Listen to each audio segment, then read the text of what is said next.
আগামী কি তো অত দূরে কথা কও কিন্তু যদি এইগুলি যদি 24 ঘন্টার মধ্যে যদি না নামান হয় তাহলে আচরণ বিধির মধ্যে পড়ে দা আপনাকে প্রার্থিতা বাতিল বসেন না উদান কে এই যে আমাদের দেশে নির্বাচন কয় তারিখে কোন তো সবাই কোন তফসিল ঘোষণা হতো কয় তারিখে ওই মাসের 27 তারিখ কোন আচ্ছা ওই তফসিল ঘোষণার দিনে সিএসি বলেছে যে যারা যারা নির্বাচনের প্রস্তুতিমূলক লিফলেট পোস্টার বেলবন যারা ওই কি কয় প্যানা ট্যানা টাঙ্গাছেন আগামী কি তো অত দূরে কথা কও কিন্তু যদি এইগুলি যদি 24 ঘন্টার মধ্যে যদি না নামান হয় তাহলে আচরণ বিধির মধ্যে পড়ে দা আপনাকে প্রার্থিতা বাতিল বসেন না উদান কে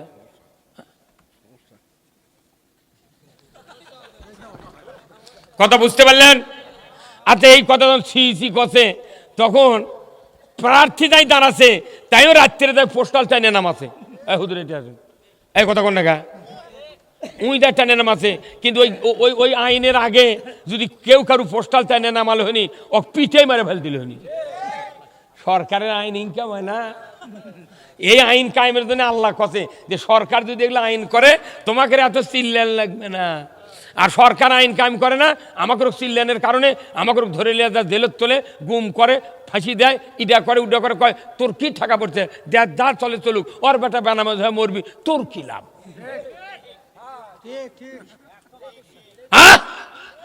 তাহলে নামাজ কায়েম করবে সরকার তাহলে এই সরকার আগে কায়েম করা দরকার হ্যাঁ কথা কর নামাজ কায়েম করবে সরকার কার বক্তব্য তা আল্লাহ কোরআন তো আয়াত দিয়েছে মুখ দেখার জন্য হ্যাঁ ওই জন্য আমি বললো যে বাংলাদেশে খালি দুটা হুকুম চলে একটা খাতনা করা আর বেল ডুবলে ইফতার করা আর কিচ্ছু নেই কিছুই নেই 100 টাকা গরিবেরা পায় 4 মুনে গরুর চামড়া 300 টাকা 36 কেজি বকরির খাসির গোস্ত আছে সেই খাসির চামড়ার দাম 20 টাকা আর 11 কেজি ভেড়ার গোস্ত আছে ওর দামই কয় না কয় পুঁতে তো কারণ কি গরিব যেটি টাকা পাবি সেটি টাকা নেয় ওই চামড়া আবার বিদেশের থেকে পাকা করে নিয়েছে এক গরুর চামড়া 25,000 টাকা বাটা কোম্পানি অ্যাপেক্স পায়ে পায়ে শো কিনে নিয়েছে 25,000 টাকা একটা পাকা চামড়া কিনে নিয়েছে ওরা 2.5 লাখ টাকার জুতো বেচিচ্ছে আর ওই টাকা গরিবেরা পালো হনি দুই চামড়ার দাম বাইরে দিলে হনি বাংলাদেশে কোন আইন চলিছে আপনি জানেন গরিব মারা আর কৃষক মারা আইন চলিছে বাংলাদেশে কথা বল গরিব মরে যাবি কৃষক মরে যাবি কারণ যারা ধান আবাদ করেছে এরকে সারের দাম দুর্মূল্য এই যে বেগম খালেদা জিয়া 1991 সনে প্রধানমন্ত্রী ছিলেন ওই সময় ইউরিয়া সারের বস্তা ছিল 300 টাকা কয় টাকা সার কয় কেজি ছিল তখন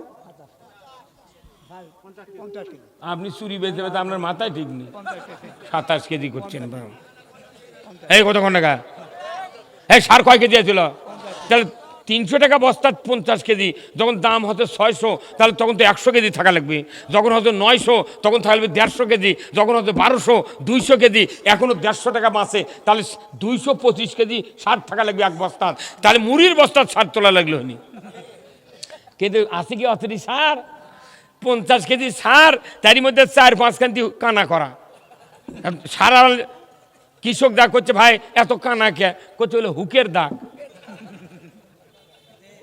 ওটা হুকের দাগ নয় ওটা ওই আসল দাগার বদনার লল চোখা আছে না ওই চোখা ঢুকে দেয় ওর মধ্যে দিয়ে 1 কেজি করে বাড়ি করে এলেছে কোন পাগল কয় এক বস্তা সারত 1050 টাকা বেশি লাগবে এই এক বস্তা সার বানাতে যতই দাম বাড়ুক 1050 টাকা এক বস্তা কোনোদিন বেশি খরচ হয় না জনগণ বুঝেছে আমাদের দেশে যে 7-5 14 2 টাকা মাপ দে 12 টাকা আচ্ছা 7-5 কত হয় যোগ করলে তুই মাফ করলো 2 টাকা কোনটি কিন্তু কেউ হিসাব করে পাগলার কথা যে পুকুরের পানি ওই দিক উঁচা বাঙালি তাই হয় ওই দিকে উঁচা গোঁজ দেবতা আলোক করে থাকে না আসল কথা কলি চাষা চরাঠর থেকে নামো মুসলিম আমি, সৈনিক আমি, আমি চির রণবীর, আল্লাহকে ছাড়া কাউকে মানি না, নারায়ে তাকবীর। বীর মুসলমান ধরো আল কোরআন, ফিরায়া আনো সেই হারানো সম্মান। বীর মুসলমান নারায়ে তাকবীর, আল্লাহু আকবার, তুলো ধুনি ধরায়া রাখবার। বীর মুসলমান ধরো আল কোরআন, ফিরায়া আনো সেই হারানো সম্মান। বীর মুসলমান, আমরা বীরের জাত। কোরআন বিজয় না থাকার কারণে সিকাইন্দুর বিড়াল আমাকে মাথাত লাগতেছে, আর আমরা খালি দোয়া করছি, রব্বানা আতিনা ফিদ দুনিয়া হাসানাতাও ওয়া ফিল আখিরাতি হাসানাতাও ওয়া কিনা আযাবান্নার। আল্লাহ কইছে যে কাজ করলে দুনিয়ায় শান্তি হবি, তুই ওই কাজের বিরোধিতা করে তোর দুয়ার কামবাদিনী শান্তি কায়েম হয়। হ্যাঁ কথা কোন? এখানে শান্তি কায়েম করতে গেলে একমাত্র আল্লাহর আইন দরকার। কারা কারা চান আল্লাহর আইন? দুহাত তুলে আল্লাহকে দেখা। নারায়ে তাকবীর, নারায়ে তাকবীর। আল কোরআনের আলো, দুনিয়ার মুসলিম, বগুড়ার মুসলিম, সদরের মুসলিম, গাবতলীর মুসলিম, লিল্লাহে তাকবীর। আমরা দেখি, জিনিসের চোখে দেখেছি, এই একটা করে সারের বস্তা 150-200 টাকা, আমি 25 টাকা বস্তা ইউরিয়া কিনেছি। ঘোড়া সালের 25 কেজি সার ছিল, তখন 25 টাকা বস্তা ছিল। সেই পাকিস্তান আমলে সেই সার 50 কেজি দিচ্ছে। কি হলো ভাই? গরিব যে কৃষকেরা খাটা খাটা ধান আবাদ করে, ধান যখন নামে তখন দাম নাই। কি লাভ হলো? কি লাভ? আপনি কোন বক্তৃতা করবেন? মানুষের শান্তি নাই, শান্তি আছে তাদের যাদের টাকা আছে। এমন এমন অর্থনীতি বাংলাদেশে করে থাকে, সকল অর্থটা টাকালার সাথে প্যাঁচ লাগিচ্ছে, আর গরিব মানুষ দুই হাত দিয়ে হাতাচ্ছে, কোনো টাকা ওর হাতত বাজিচ্ছে না। হ্যাঁ, গরিব মানুষের উচিত ছিল সরকারকে তাদেরকে খাদ্য, বস্ত্র, চিকিৎসা, শিক্ষা, বাসস্থান, এই 5টা গ্যারান্টি দিতে হবে। এটা আল্লাহ কোরআনে নাযিল করেছেন। মৌলিক চাহিদা মানুষের 5টা সরকারকে দিতে হবে। জোরে কোন আল্লাহু আকবার। এখন খাদ্য, বস্ত্র, চিকিৎসা, শিক্ষা, বাসস্থান, শিক্ষার জন্য অনেক গরিবের বেটা আছে, সেই মেধা কিন্তু টাকা অভাবে ভার্সিটিতে পড়তে পারে না, ঢাকা বিশ্ববিদ্যালয় জগন্নাথে পড়তে পারে না। কিন্তু দেখা যায় টাকা নেয়, 3-4টে বিশ্ববিদ্যালয়ের চান্স পাচ্ছে, বাবু কাছে করছে আব্বা 3 জায়গার চান্স পাচ্ছি, তাহলে আমি ঢাকাত ভর্তি হই। আব্বা করছে বাবা টাকা পাবো কোনটি? এমনি হাট করার টাকা পাই না, তোক দিয়ে মর্ম ও টাকা কোনটি পাবো? শেষে আসে শাহ সুলতান কলেজে, না হয় এই লাউরামারা কলেজে ভর্তি হচ্ছে। অথচ এমন মেধা গরিব মানুষের বেটার, ধনী মানুষ যারা ঢাকাত পড়াচ্ছে মাথাত কিছু নেই, ওর কেড়ে খালি টাকার জন্য ওটিটা পড়িচ্ছে। হ্যাঁ কতক্ষণ? ধনী মানুষের কিছু কিছু বেটা আছে, ওর করে গরিবের বেটারা 22 বার করে প্রাইভেট পড়াবি, কিন্তু টাকা পাবে পড়া পারে না। এই জন্য ধনী মানুষ যারা তারকের বেটা ওর থেকে গদা মিলতে পাস করে আছে, উনি হচ্ছে নেতা, ভিপি। ভিপি কি হচ্ছে? আর গরিবের বেটা এটি পড়ে তুই কি জানে, উনি আবার আছে বগুড়ার টাউনে একটা কাপড়ের দোকানত চাকরি করছে। এই কতক্ষণ? এই জন্য শিক্ষা শিক্ষা সরকার চালু করতে হবে। প্রত্যেকটা ছাত্রকে শিক্ষার পুরো খরচ দিতে হবে, আল্লাহর নির্দেশ। কতক্ষণ দেখা? আজকে প্রত্যেকটা ঘরে ঘরে যদি হাফেজ তৈরি হলো, মাস্টার্স পাস করলো, MA পাস করলো, BA পাস করলো, তাদেরকে চাকরি দেওয়া হবে। যে ছাত্র প্রথম জীবনে কোরআন শিখলো, ওই ছাত্র কোনোদিন পথভ্রষ্ট হতে পারে না। আমরা এত বক্তৃতা করি ভাইরা আমার, ওয়ালাউ ইজা মাতাল ইনসানু ইনকাতান হু আমালু ইল্লা মিন সালাসাতিন ইল্লা মিন সাদাকাতিন জারিয়াতিন আও ইলমুহু ইয়ানতুবিহিন নাস আও ওয়ালাদুন সালেহ ইয়াদুলাহু। আমার নবী বলেছেন মানুষ মরে যাবে, সমস্ত আমল বন্ধ হয়ে যাবে, মাত্র 3টা আমল জারি থাকবে। 1 নম্বর সদকায়ে জারিয়া, মসজিদ, মাদ্রাসা, স্কুল, কলেজ, কালভার্ট, ব্রিজ, বৃক্ষরোপণ, এই রাস্তাঘাট, এইগুলো সদকায়ে জারিয়া। 2 নম্বর হলো ইলম, বক্তৃতার মাধ্যমে জ্ঞান অর্জন করলেন, পড়াশোনার মাধ্যমে জ্ঞান অর্জন করলেন, আপনি বই পুস্তক পড়লেন, শুনলেন, জানলেন, যতটুকু জ্ঞান অর্জন হলো এইগুলি যদি আপনি মানুষকে বলতে থাকেন। আমার নবী বলেছেন একজন মানুষকে যদি দিনের দাওয়াত দেন, ওই মানুষ যদি আবার 10 জনকে দেয়, 10 জন আবার 100 জনকে দেয়, কিয়ামত পর্যন্ত কোটি কোটি মানুষ যদি আপনার ওই বক্তব্যের আমল করে, নবীজি বলেছেন 1 কোটি 10 কোটি মানুষ যদি ওই বক্তৃতা আমল করে, তার আমলের থেকে আপনার নামায় আমলে সওয়াব লেখা হবে। কিন্তু বক্তৃতা খালি তবলিগের লোক আর বক্তারা ইমামরা এই কয়জন, কতক্ষণ থেকে? তাহলে আমাকে বক্তৃতা কাম হচ্ছে না, আসল বক্তৃতা হলো সংসদে। এই যে মসজিদগুলা দেখেন, কি মসজিদ, এমন কোনো মসজিদ নাই যে শুক্রবারে নামাজ পড়ে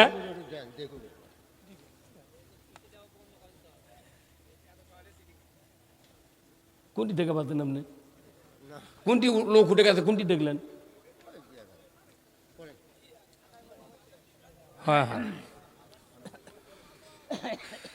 গতকালকে একটা সভা করছি এই তিলেকপুর ধোপাইকুড়ি, ওই প্রধান অতিথি নাই, তার নাম হলো নান্নু, নজরুল ইসলাম নান্নু, তাই হলো প্রধান অতিথি। তাই উঠে বক্তৃতা করছে, কোনো টাকা আদায় হবে না।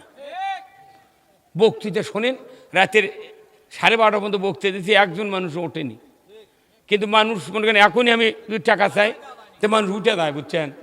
তো এখন আমি কই কিছু কথা, মুরবি কই মুরবি, আপনি হয়তো দেখতে পারবেন, কে উঠে গেছে, 2-1 জন উঠবি, সব ওষুধ দিয়ে কাজ হয় না। কেবা কি বাপের অসুস্থ আর ডাক্তার হলো বেটা, তাও মেলা ওষুধ দেয়, বাপের কাম হয় না। এবার কথা কোন না, তো এটিতে বক্তৃতা হবি, সব মানুষের কি ব্যারাম সারবি? একটা ভিড় যত ওষুধ দেন, সব শিশি কি দানা হয়? যা দেখেন 1000 শীষ মিছে মরে পয়সা আছে। তো যাই হোক, মসজিদের ওই দিকেই তো আমি যাচ্ছি। হয়তো কি একটা সভাত 5 শ্রেণীর লোক থাকে, বুঝছেন? মনে করেন 2 দল মিলে আমাকে দাওয়াত দিয়েছে, এক দল করছে কোনো এক দাওয়াত দিস না, ইয়েছে খালি ওগুলাই ওগুলাই ওগুলাই। আবার যখন সভা জমে গেল, তখন আরেকজন করছে এই সময় মানুষ জমে গেছে, টাকা চাইলে 10 লাখ টাকা উঠলো হয়নি, হুজুর আদায় করলেন না। আরেকজন করছে কি ভুল করছি বারে, আহা হা, এই দোকানদারি না বসে খালি দোকান তুলে দেন হনি, মানুষ জুমকে এলো। আরেকজন করলো যে আর যে লোকগুলো খাবার দেন বারে এই আলু ঘাটি করে, ওরা খালো ঠিক, কিন্তু ওরা সবাদ বসলো না। আবার যারা সবাদ বসছে এরা ফোলা পালো না। এবার কি তার 5 শ্রেণীর লোক থাকে। আবার এটি যারা চেয়ারত বসে আছে, এই সকলি কি এই বক্তৃতা ভালো লাগিচ্ছে, মনের মধ্যে কারো করে চুল কাটছে, কোথায় এগুলো কবিকা, আমরা কোন দিক যাবো, বা আমরা কোন দিক যাবো? ওই জন্যই বিপদত পড়ে গেছি যে আমাকে সভা করা মানে লাঠিও ঠিক থাকা লাগবে, সাপও মরা লাগবে। হ্যাঁ কথা কর না। এখন এটি কমপক্ষে 12 দলের লোক আছে, এই জামাত, তবলিগ, এনসিপি, বিএনপি, আওয়ামী লীগ, জাতীয়বাদী, জাসদ, তারপরে হাত পাকা কত লোক আছে। তাহলে এমন চিকিৎসা করা লাগবে সবারই যাতে উপকার হয়। কেউ তো উঠে করছে না যে হুজুর আমি নামাজ পড়ি, আমার বেটা পড়ে না, আমি নামাজ পড়ি কিন্তু আমার বউ পর্দার থাকে না, বেটা আবার কিস্তির টাকা লেছে, উনি নামাজ পড়ে না, এই মধ্যে মধ্যে বিড়ি খায়। কেউ কোনো সভা দুটো কথা কেউ কয়নি। তাহলে ওগুলো না জেনে আন্দাজে বক্তৃতা করা লাগছে, দেখা যায় সব মানুষের উপকার হচ্ছে। কিন্তু ওই দেবাশিসের কাছে যান, বক্ষবেদী দেবাশিস, ওই ডক্টর খিলসে আছে, উনি খালি বুকের চিকিৎসা করছে। ডাক্তার শহীদুল, ওরা আমার মামা তো ভাই হয়, তো ওই যে হার্টের স্পেশালিস্ট, উনি খালি হার্ট করছে। বাকির কাছে যান, চোখ দেখিচ্ছে। কতক্ষণ না। আবার আনিসুর রহমান আসছিল খরমকুড়ির ওই বাটু ডাক্তার, হাড্ডি উই খালি হারুয়া ভাঙ্গিচ্ছে, কাম করছে। কতক্ষণ না। আবার আপনাকে টিএমএসএস এর ফজলুল হক আছে নিউরোলজি, উনি খালি রক দেখিচ্ছে। কতক্ষণ না। তাহলে যাই যে স্পেশালিস্ট, তাহলে আমাকে কয়া লাগবি যে হুজুর আপনি খালি এক বক্তৃতা দেন। তাহলে তো সেটাই আমি আগে করছি যে এটি লেখা আছে যে 2 জাহানের কামিয়াবি হাসিল করুন। আমি যদি এই বক্তৃতা 2 জাহানের না করি, কিয়ামতের দিন আমার জিবে টানে এবার করে আগুনের কেসিতে গাছ দিয়ে দেখা সিলভার কাটে, উনকে আমার জিবে কাটবে। এই জন্য আমি করছি যে বা আগামী দিনে যদি ইসলাম ক্ষমতায় যায়, কিংবা বিএনপি জামাত মিলে সরকার গঠন করে, যতজন এমপি হবি আমার বাড়ির দাওয়াত দেবো, 2টা গরু জব করে সকাল 10টার থেকে রাত 12টা পর্যন্ত বক্তৃতা হবি। পুলিশ বিডিআর দিয়ে ওই এলাকা ঘেরাও করে নিয়ে এমপি করে আমি একদিন পরে রাত 12টা পর্যন্ত বক্তৃতা শুনাবো। এমপি করে শুনাবার পারলে জনগণের বক্তৃতা শোনাই লাগবে না। কোথা কোন কিন্তু এমপি শুনাবার দিবেনই না আপনি, কোথাও ওরা আবার এগুলো শুনবি কে? আসল বক্তৃতা ওদের শোনা লাগবে। এমপি ঠিক হলে বাংলাদেশ ঠিক, 151 জন এমপি ঠিক, বাংলাদেশ ঠিক। আমাকে নিলে বক্তৃতার পর 5 বার ভাই আপনাকে শোনেন তো, হাঁস চেনেন? হাঁস এই পাতি হাঁস যখন একে ডিম পারে পারে শেষ হয়ে যায় তখন পাতি হাঁস কি কুঁচা বসে না? যখন কুঁচার জন্য হাঁস পাগল হয়ে গেছে, এখন হাঁসের ডিম মোট আপনি খায়া বেঁচে শেষ করতেন, তাহলে আপনার বউ করছে, তাহলে হাঁসের তো কুঁচা ছাড়ান যায় না, তখন আপনি বুদ্ধি দিচ্ছেন যে একটা ফোরোয়া লাখের এই মিন্দে ঢুকে মিন্দে বার করে পাও দড়ি লেগে 20 ধারত বান্ধে থুয়েছি, ওই 4 দিন বান্ধে থুতে তাও কুঁচা ছাড়েনি। পরে যখন আবার কুঁচার দেওয়ার লাগিছে তখন আপনার গিন্নি করছে কি 8টা-12টা ডিম, মুগরির ডিম ওই পেটের তলেতে বাচ্চা তোলাচ্ছে।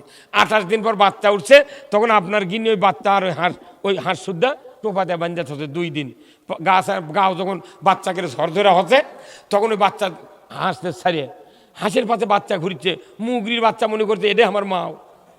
কতক্ষণে কেরা কি মনে করছে এটাই মাও, তখন হাঁসের পাতে মুগরি ঘুরিচ্ছে, মানুষ দেখে আশ্চর্য হয়, কি রে মুরগির বাচ্চা হাঁসের পাতে, কি কুদরত আল্লাহর। কেন ওটা আল্লাহর কুদরত, তুই দিছু কি হাঁসের পেটের তলে মুগরির ডিম। এখন এই হাঁস আজ খোলাত ঘুরতে ঘুরতে ফুস করে যা দেখে যে একটা কুঁড়ি আছে, ওই কুঁড়ির মধ্যে পানি দেখে 28 দিন পর্যন্ত হাঁস খোলাত বস থেকে ওর গাওটাও সেদ্ধ হয়ে গেছে, ওই দইরা নামিছে পানির মধ্যে, নামে এখন কাল্লা ইঙ্কা করিচ্ছে আর ক্যাক ক্যাক করিচ্ছে আর করছে হাঁস মুগরির বাচ্চা করো, মা আয়, মা মা আয় আয় আয় আয় মা আয়। তোর মুগরির বাচ্চা করছে তুই কি করছু, তোর মাথা ঠিক আছে, তুই মা হলে কি হবি, তোকে আমি বিশ্বাস করবো না। কারণ আমরা যে মুখলুকাত মেয়েরা হাত চারি যদি পানি থয় তারই মধ্যে একটা পড়ে গেলে ওটি আমি মরে থাকি, চাল্লা পানিতে মরে থাকি, তুই আমার সাগরের মধ্যে নাম্বার করছো মানে কথা কর। ওই হাঁসের ইঙ্কে করে ডাক শুনে যদি মুগরির বাচ্চা মোর ঝাঁপ মারলো হয়নি, কেউ জানলে ফিরল হয়নি, এই কথা কর। আবার মুরগির পেটের তলে হাঁসের ডিম দিছে, দিয়ে বাচ্চা উঠেছে, মুরগি লিয়ে ঘুরতেছে, দেখতে ভালোই লাগে, কিন্তু ঘুরতে ঘুরতে হাঁসের বাচ্চা দেখিছে খোলার নামা কুড়ি, কিন্তু অনেক পার উঁচা। ওই হাঁসের বাচ্চা করছে কি সোজা কি বড় হাঁসের নাগান নাম্বার পারবি হাইটে হাইটে, উই তোর কাছে যা পলটবাজি খাতে খাতে পানিতে গেছে, উই জানে যে পানিতে গেলে লাগবে না, কথা কন না, উই পোলট্রিতে নামিছে, তখন মুগরি খালি বাচ্চাদের দাপাত্তার করছে, হাই রে বাবা তোরা মলু রে, আয় ময়নাই। তখন হাঁসের বাচ্চা করছে তোর কথা শুনি না, আমাকে এই পানির জন্য আল্লাহ বানাছে, এই কথা কর। আমাদের দেশের অবস্থা কি জানেন, এই বাংলাদেশ হলো কুচিয়ার খোলা, এই বাংলাদেশ পুরাটা কুচিয়ার খোলা, আর আমরা মানুষ হলে জনগণ হচ্ছি ইমানদার মানুষ, এগুলা হচ্ছে হাঁসের বাচ্চা, হাঁসের ডিম, কোনো সময় হচ্ছে মুরগির ডিম, আর সরকার হলো কুচিয়ার হাঁস, কুচিয়ার মুরগি। এখন আমাকে দিয়ে বাচ্চা তুলে নিয়ে 5 বছর পর পর আমাকে গেলে পানির মধ্যে নাম্বার করছে, কোথায় আই ময়নাই সুদ খা, আই ময়নাই মহিলার বল খেলা দেখ,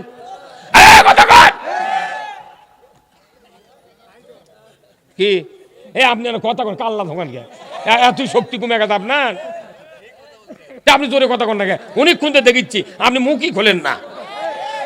প্রথম আল্লাহকে খুশি করতে হবে, জবান দিয়ে জোরে কর আল্লাহু আকবার। নামাজ এত বড় ইবাদত, প্রথমেই বলা হয় আল্লাহু আকবার, আগে মুখ দিয়ে আল্লাহ খুশি করা লাগবে, তারপরে দেহ দিয়ে খুশি। আপনি মুখ খুলতে না পারেন, আমি দেখেছি টাউন বন্দরে যত মসজিদে আমি নামাজ পড়ছি, ইমাম সাহেব ওটি বকে মরে যাচ্ছে, মুখ দিয়ে ফেনা উঠে গেছে, একটা মুসল্লি হ্যাঁ হু কিচ্ছু ওই দিক তাকাই নে, এই কথা কি সত্যি কোনো? আর আমি 47 বছর ইমামতি করছি, আমার মসজিদে স্লোগান হচ্ছে, ওরা জানে যে কথা না করলে বাটাম ফাটাবি। আগে আল্লাহকে খুশি করতে হবে জবান দিয়া, জবান ছাড়া কোরআন পড়া যায় না, জবান ছাড়া আল্লাহ খুশি করা যায় না, জবান ছাড়া দরুদ পড়া যায় না, জবান ছাড়া মানুষের সাথে কথা মন ব্যবহার প্রকাশ করা যায় না। তাহলে জবানটা কে দিয়েছেন? তাহলে আপনি যত আল্লাহর কথা শুনবেন তত সমর্থন করতে হবে, তাহলে আল্লাহ তাআলা আপনার জীবনের গুনাহ মাফ করে দেবে, কথা ঠিক কিনা? আমাদের দেশে এখন এমন একটা পরিবেশ চলছে, যদি কেউ হয়তো ধানের শীষের ভোট চাচ্ছেন আলহামদুলিল্লাহ, তখন করছে ভাই আপনার আমার কথা বেশি আসবেন না, আমি তল দিয়ে ঠিকই আছি। তখন করছে যে তুই কি চায়না জাল হচ্ছে মাছ মারার, পানির মধ্যে ডুবে তোনার মাছ ঢুকলো, এই কথা কর। মেলা মানুষ আছে এখন চায়না জালের মতো, ওই নির্বাচনত ভোটও চায় না, কোন পথে আছে উইও বোঝে না, উই করছে আমি চায়না জাল। যে সাহাবারা যদি চায়না জাল হয়ে থাকলো নি বদরের যুদ্ধ, উহুদের যুদ্ধ, তারপর তবুকের যুদ্ধ যদি না করতো, এটি আমাদের এই ইসলামের স্বপ্ন দেখা লাগতো না। আমার ভাইরা, আজ থেকে 1500 বছর আগে আল্লাহর নবী মক্কা থেকে মদিনায় হিজরত করলেন। বদরের যুদ্ধের জন্য 313 জন সাহাবী তৈরি করলেন। 1000 কাফেরের মোকাবেলা হয়ে গেল। বদরের যুদ্ধে আল্লাহ তাআলা 5000 ফেরেশতা দিয়া বিজয় লাভ করালেন। এরপরে উহুদের যুদ্ধের দামামা বেজে গেল। নবীজি মদিনার মাটিতে দুপুরবেলা সাহাবাদেরকে ডাকলেন, আনসার মুহাজিরদেরকে ডাকলেন, ওগো মদিনার আনসার মুহাজিররা, তোমরা একত্রিত হও, আমি তোমাদেরকে একটা জিজ্ঞাসা করব। সাহাবারা আনসারেরা সব একত্রিত হয়ে গেলেন। নবীজি বললেন, যুদ্ধের দামামা বেঁধে গেছে, উহুদ প্রান্তরে যুদ্ধ হবে, 3000 কাফের আসবে, মোকাবেলা করতে হবে, 1000 সৈন্য দরকার। কে আছো, কোথায়? তৈরি হও, তাড়াতাড়ি করে তরবারি নিয়ে উহুদের জন্য প্রস্তুতি গ্রহণ করো। জোরে কোন আল্লাহু আকবার। ঠিক দ্বীপ্রহের সময় রসুলের দরবারে একজন যুবক, লম্বা চড়া যুবক, গায়ের রং ফর্সা, মাথার চুল এত ঘন, দেখতে শুনতে ভালো। এই যুবকটি এসে রসুলের সামনে দাঁড়িয়ে সালাম দিলেন, বললেন, আসসালামু আলাইকা ইয়া রাসূলুল্লাহ। রসুল জবাব দিলেন, বললেন, হুজুর, আমি আপনার ওই উহুদের যুদ্ধের অংশগ্রহণ করতে চাই, আমাকে একটু যদি অনুমতি দিতেন, আমি উহুদের যুদ্ধে যাইয়া যুদ্ধ করতাম। জোরে কোন মারহাবা। আল্লাহর নবী এই যুবকের কথা শোনা মাত্রই যুবকের মাথার থেকে পা পর্যন্ত অবজার্ভ করতে শুরু করলেন। কি সুন্দর যুবক, গোঁফ উঠেছে, দাড়ি উঠেছে, এত লম্বা চড়া যুবক। এই যুবক নিজের ইচ্ছায় এসে বলল, আমি যুদ্ধ করতে চাই উহুদের ময়দানে। নবীজি সাথে সাথে বললেন, বাবা তুমি কি বিবাহ করেছো? বলে, না। এই এতটুকু কথা বলার পরে শুধু বললেন, বাবা তোমার নামটা কি? বলে, আমার নাম হযরত হানজালা। বলার সাথে সাথেই উনি আর দেরি করলেন না, চলে গেলেন দৌড়ে বাড়িতে। বাড়িতে গিয়ে বাবাকে বললেন, মাকে বললেন, ভাইকে বললেন, বাবা মা, ওগো ভাইজান, আর দেরি করিয়েন না, আমি উহুদের যুদ্ধে অংশগ্রহণ করব। কিন্তু নবীজি বলেছেন, বিবাহ করেছো কিনা? আমি তো বিবাহ করি নাই। আমার বিশ্বাস, আজকে যদি আমি বিবাহ করতাম, আমার ওই রসুল আমাকে উহুদের যুদ্ধে যাওয়ার অনুমতি দেয়া দিতে। আল্লাহর নবীর সাহাবী যুবক মানুষ, মা বাবা ভাই আত্মীয় স্বজনের মাঝে চেষ্টা করে সূর্য ডোবার আগেই হযরত হানজালার বিবাহ পড়িয়ে দিলেন। বিবাহ শেষ হয়ে গেল। ওনার নতুন স্ত্রীকে নিয়ে বাড়িতে গেলেন। মদিনার ভূখণ্ডে বাড়ি। উনি বাড়িতে গিয়া রাত্রি উদযাপন করলেন, বাসর সজ্জা। এমন সময় হঠাৎ করে ঘুম ভেঙে গেল।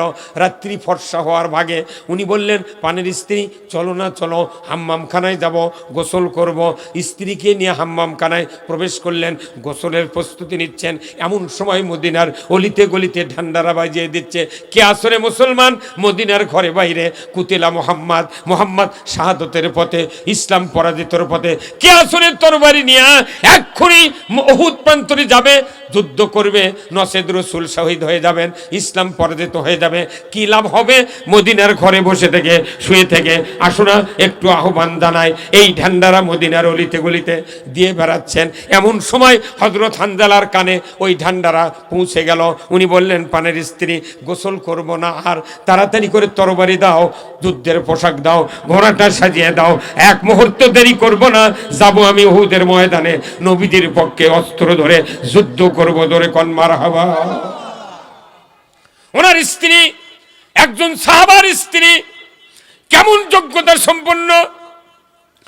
উনি বললেন, পানের স্ত্রী,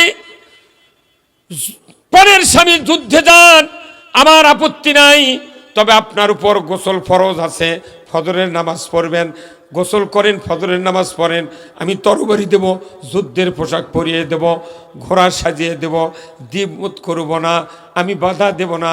কিন্তু ওনার স্বামী বললেন, হযরত হানজালা বললেন, ওগো পানের স্ত্রী, আমি তো যাচ্ছি, এখনই ওখানে তরবারি নিয়ে যাই, কারণ গোসল করতে গিয়া যদি নবীজি শহীদ হয়ে যায়, ইসলাম যদি পরাজিত হয়ে যায়, আমাকে কিয়ামতের ময়দানে আসামির কাঠগড়ায় দাঁড়াতে হবে। ওনার স্ত্রী বললেন, তাহলে কি করব? বলে, দেরি করো না, যুদ্ধের পোশাক দাও, তরবারি দাও, সব কিছু দেওয়া হলো। হযরত হানজালা স্ত্রীকে বললেন দোয়া করো। চলে যাচ্ছি বিশ্বনবীর দরবারে, তরবারি নিয়ে চলে যাচ্ছে ঘোড়ার পেটে চড়িয়ে উহুদের প্রান্তরে। নবীদের সাথে দেখা হলো না, আনসারদের সাথে দেখা হলো না, কেউ বুঝতে পারলো না। চতুর্দিকে যুদ্ধের ঝঞ্ঝানি অবস্থা। হযরত হানজালা মাঠে নেমেই যুদ্ধ করতে শুরু করেছেন। কাফেরদেরকে ধরাশায়িত করে উনি নিজে শহীদ হয়ে গেলেন। জোরে কন্যা মারহাবা। উনি শাহাদাত বরণ করলেন। মদিনায় খবর গেল হানজালার স্ত্রীর কাছে, ও গো হানজালার স্ত্রী, তোমার স্বামী শাহাদাত বরণ করেছেন ওই উহুদের ময়দানে। শোনা মাত্রই ওনার স্ত্রী এমন আশ্চর্য হয়ে গেল, সর্বনাশ, আমি তো জেনেছি যুদ্ধে তারা শহীদ হয় রক্তাক্ত অবস্থায়, তারা তো দাফন হয়ে যায়। আয় সর্বনাশ, আমার স্বামীর উপর গোসল ফরজ ছিল, সে ফজরের নামাজ পড়ে নাই। আমার নবীজির দরবারে এক্ষুনি যদি না যায় তাহলে তো আমার স্বামীর অগত হয়ে যাবে, তা তো ফরজ গোসল হলো না। উনি দৌড়ে চলে গেলেন মদিনায়, উহুদ প্রান্তরে নবীজির কাছে হাজির হলেন। হুজুর গো, আমার স্বামী হানজালা শহীদ হয়েছে উহুদের ময়দানে, আমি নিজের হাতে তরবারি দিয়েছি, যুদ্ধের পোশাক পরিয়ে দিয়েছি। হুজুর গো, আমার স্বামী যুদ্ধের ময়দানে এসেছে, কিন্তু সমস্যা, ফরজ গোসল করে নাই, ফজরের নামাজ পড়ে নাই। দয়া করে তার লাশটা আমার কাছে দিয়ে দেন, আমি সহজতে গোসল করায় দেব, তারপরে আপনি দাফন করবেন। জোরে বলুন মারহাবা।